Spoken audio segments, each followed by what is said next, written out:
ఏం తీమార్ మల్లన్న, నువ్వు ప్రశ్నించే గొంతుక అని అంటున్నావు కదా. మా పట్టభద్రులందరూ కలిసి నిన్ను ఒకే ఒక సాయం అడుగుతున్నావు.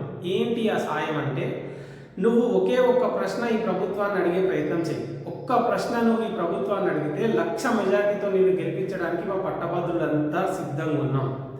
ఏంటి ఆ ప్రశ్న అంటే, 400 ఉన్న టెట్ ఫీజుని 2,000కు ఎందుకు పెంచిర్రు? ఫ్రీగా ఎగ్జామ్స్ నిర్వహిస్తామని చెప్పి, ప్రవేశ రుసుము తీసుకోకుండా ఉచితంగా ఎగ్జామ్స్ నిర్వహిస్తామని చెప్పి హామీ ఇచ్చి అధికారంలోకి వచ్చిన వాళ్ళు 400 ఉన్న ఫీజుని 2,000కి ఎందుకు పెంచిర్రు అని ఒకే ఒక్క ప్రశ్న ఈ ప్రభుత్వాన్ని అడుగు. నేను 1,00,000 మెజార్టీతో పిలిపించే బాధ్యత మాది.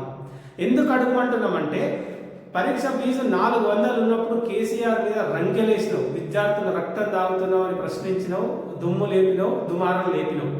అది 400 ఉన్నప్పుడే. కానీ ఈరోజు 2,000 పెంచినా కూడా ఎందుకు మాట్లాడట్లేదు నువ్వు? ఒకవేళ నువ్వు ఈ ప్రశ్న ప్రభుత్వాన్ని అడిగితే, ఆ ప్రశ్న అడిగిన వీడియో నీ ఛానల్లో అప్లోడ్ చేస్తే 1,00,000 మెజార్టీతో నేను గెలిపిస్తాం. సాఫ్ సీదా అడిగే దమ్ము నీకుందాం.